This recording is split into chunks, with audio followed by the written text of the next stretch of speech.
The lake shimmered under the twin suns, its once serene waters now reflecting vibrant neon hues that pulsed in sync with the ambient music. Max reclined on a levitating lounge chair, drink in hand, as drones zipped past overhead carrying trays of synth fruit and bioluminescent hors d'oeuvres. The Hoverdeck X9, a marvel of anti-gravity tech and his most recent acquisition, floated effortlessly above Lake Mirovia, holding up an entire party platform the size of a football field. It was the crown jewel of Max's collection of unauthorized but technically legal gadgets. And tonight it was hosting a party unlike anything this quiet lakeside community had ever seen. Max had invited exactly 42 guests, not by coincidence. Each guest was a specialist of some sort. Bioengineers, off-world entrepreneurs, neural interface artists, and at least one post-Earth philosopher. They mingled freely on the deck, watching synchronized water drones below perform acrobatic routines, while augmented sky lanterns danced in artificial constellations above. A gentle mist sprayed upward in rhythm with the music, forming brief holograms in the air, sometimes koi fish, sometimes dancing astronauts. The party was smooth, seamless, and strictly invitation only. That didn't mean it would go unnoticed. From the moment the first atmospheric distortion registered, the Lake Mirovia Homeowners Association began compiling violations. To them, it didn't matter that the party was suspended 30 feet above the surface or that the guests arrived via teleport pad rather than cars. What mattered was that this display of technological bravado hadn't been cleared with their drone-certified zoning committee. In their charter, written back when people still mowed lawns and cared about curb appeal, anything that caused communal disruption could be stopped on site. The HOA president, Cal Braxley, had already filed 3 infractions before sunset: unauthorized airspace usage, sound wave trespassing, and probable aquatic wildlife disturbance. The first drone arrived at 21:17 local time. It buzzed in low, scanning the party's perimeter with the blinking red eyes of a minor enforcement model. Max waved at it lazily, not bothering to sit up. Moments later, a second drone appeared, projecting a 3D facsimile of Braxley's aging face in shimmering red light. "This is a cease and desist order from the Lake Mirovia HOA," the projection declared in a gravelly, indignant voice. "You are in violation of Zoning Code 7.3a and Ordinance 14F regarding unauthorized floating structures. Dismantle this platform or face planetary enforcement." Max didn't even look up. Instead, he tapped a command on the hollow pad embedded in the armrest of his lounge chair. A soft chime rang through the air, followed by a calm synthetic voice. "Federal permit, AX443ZR, authorized by the Aeronautics and Terradome Authority. This activity is sanctioned under the Urban Testbed Recreation Act of 2137. Local and regional governance bodies may not override this permit without direct appeal to the Federal Council." The HOA drone flickered, hesitated, and then slowly powered down its projection.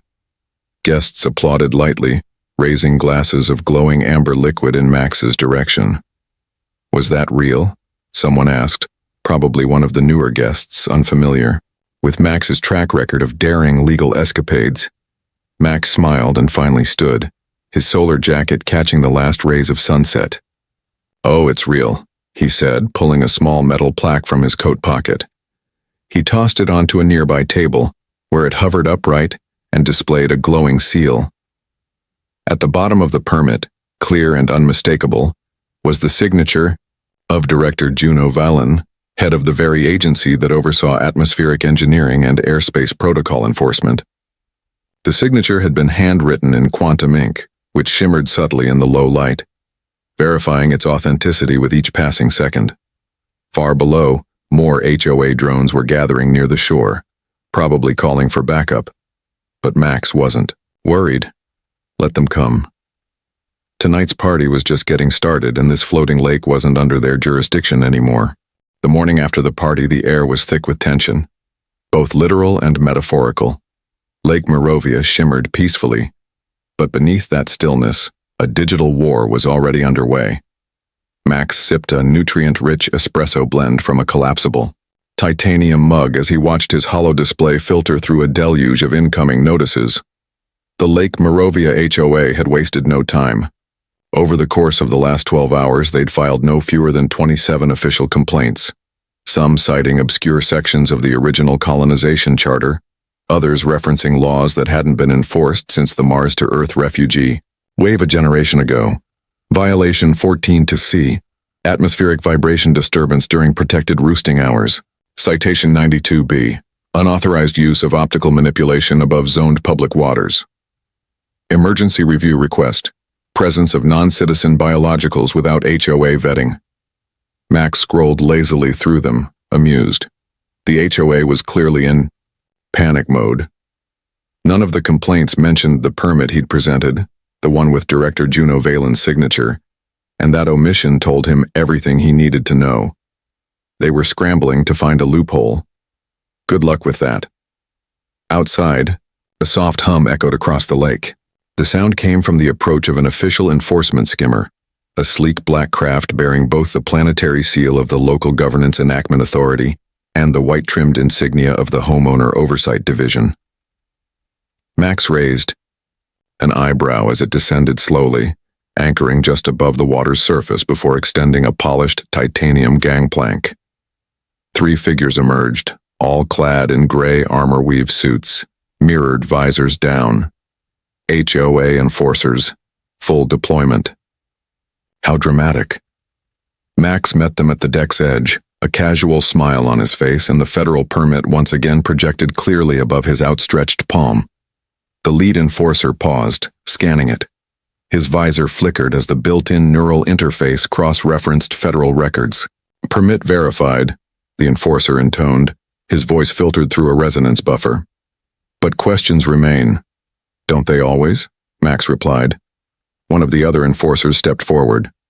Your platform registered an electromagnetic resonance, spike above threshold level 6. That qualifies as a Class B atmospheric anomaly under local regulations. That's because we ran a low-orbit simulation to test the hoverdeck stability, Max said coolly.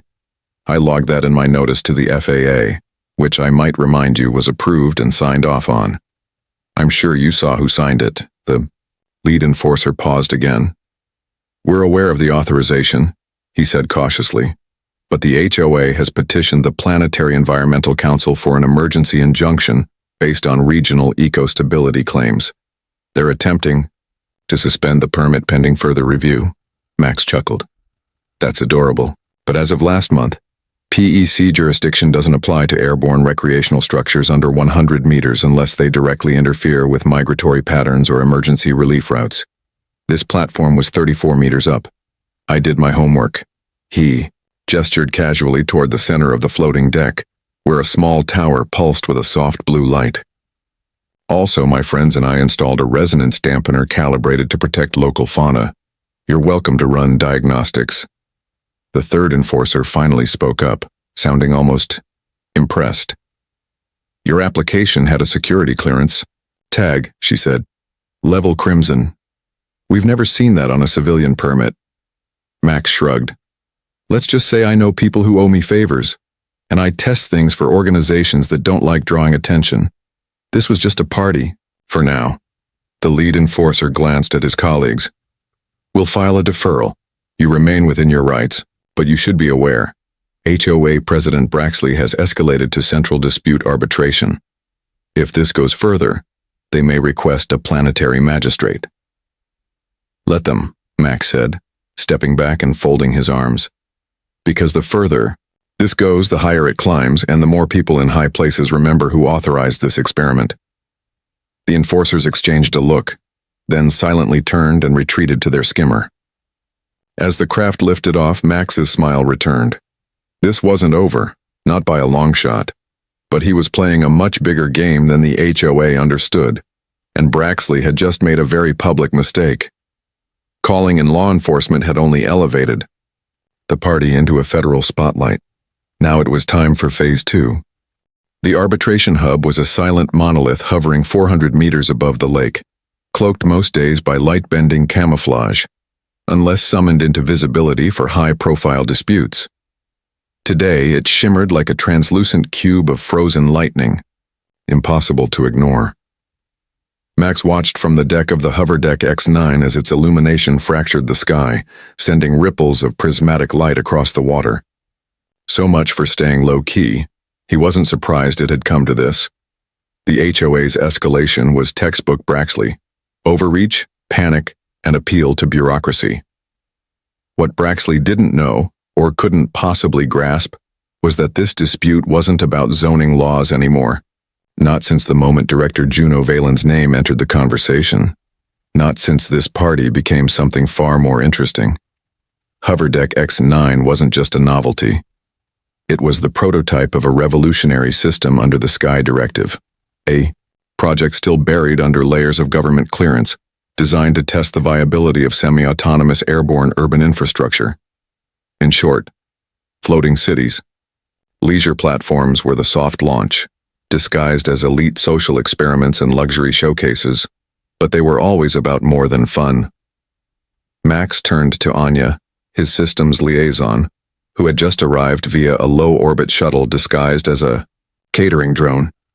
She wore an expression somewhere between irritation and awe.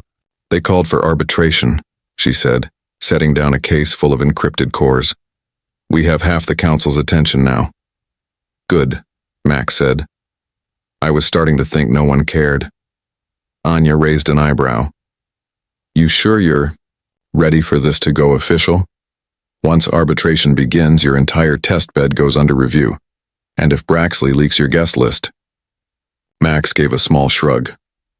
"Half of them have diplomatic immunity. The other half are off-world contractors. They'll be fine." "Still," she said, lowering her voice, "you realize this isn't just about your ego or throwing a party to. Flex your connections. If this gets shut down, Sky Directive loses momentum. There are people upstairs who won't be pleased." Max nodded. "Then they should have given someone else the permit.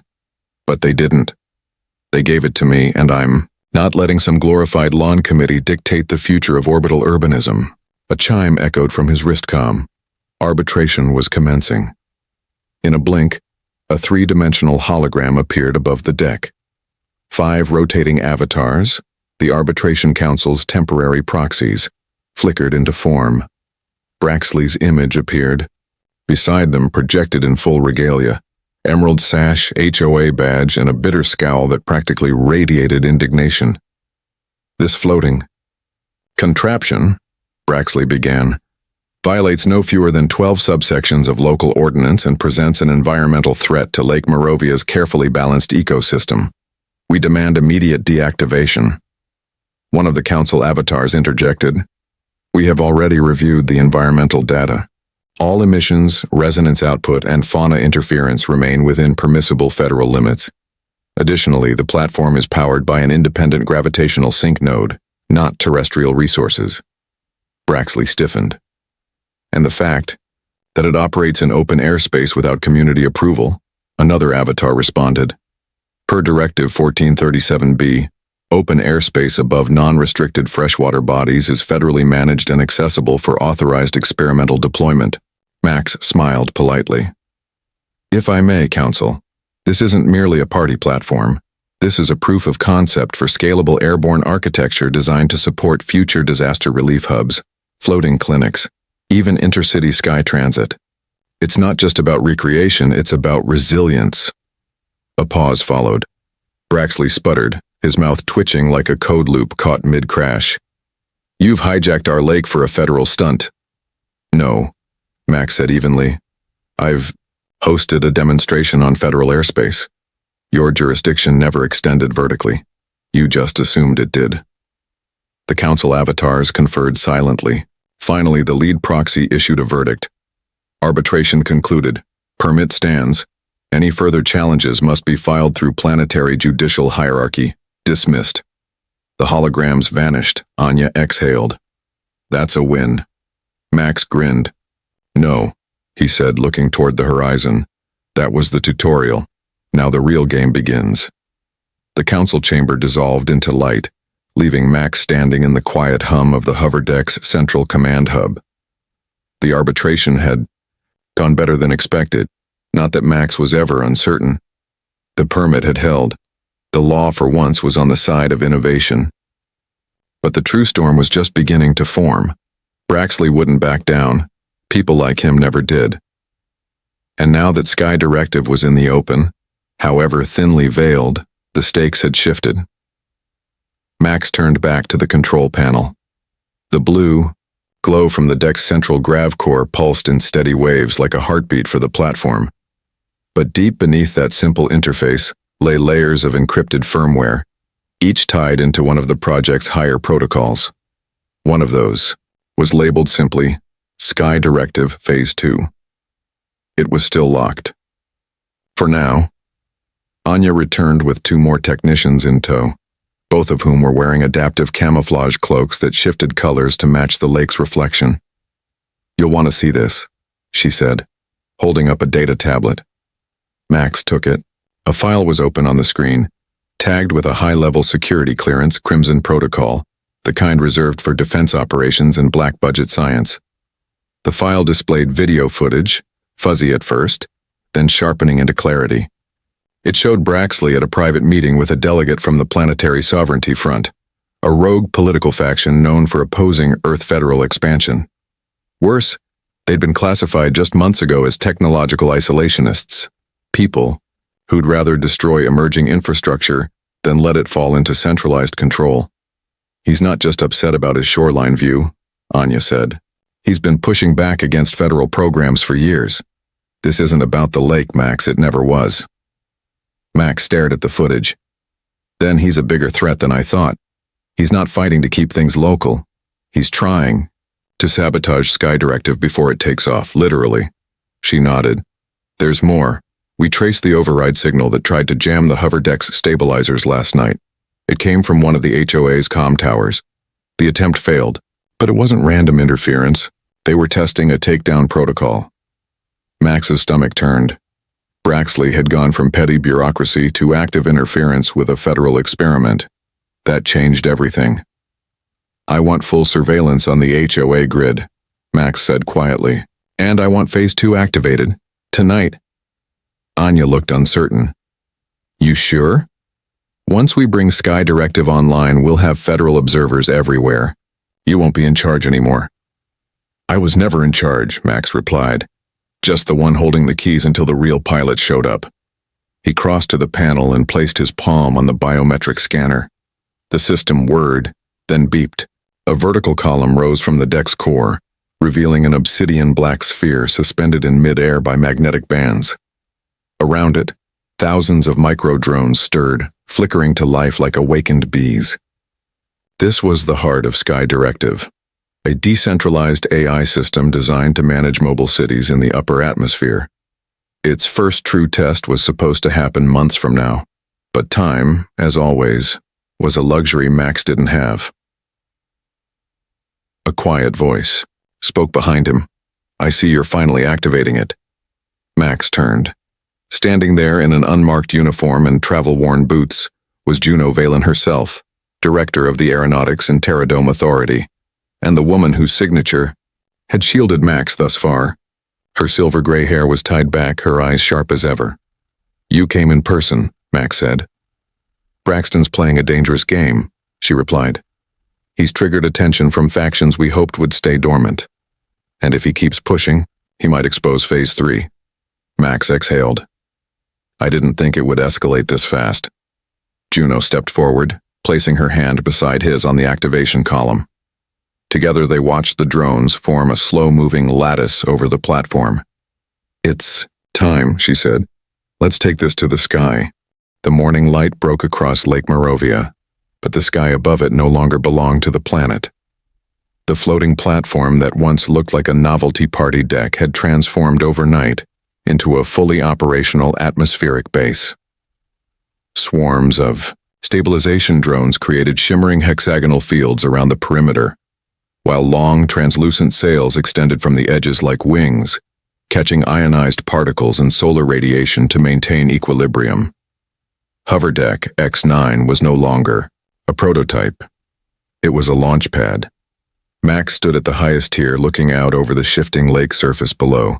From this height, The HOA headquarters resembled a quaint cluster of outdated domes nestled in synthetic greenery, an image of idyllic control, now dwarfed by the unfolding reality above it. The Sky Directive had been activated. Status reports scrolled across his wrist display. Dozens of connected nodes, some in orbit, others in high-altitude sync with weather satellites, had come online. The platform's elevation had been boosted by over 80 meters, officially placing it in federal, atmospheric jurisdiction. Not even Braxley, with all his petitions and backdoor politics, could touch it now. He didn't have to wait long. A transmission request came in through the emergency override channel. Unmistakably Braxley's ID. Max sighed, nodded, and accepted.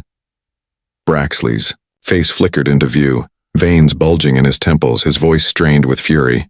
"This is a hijack. You've weaponized federal infrastructure against a civilian community. Max cut him off.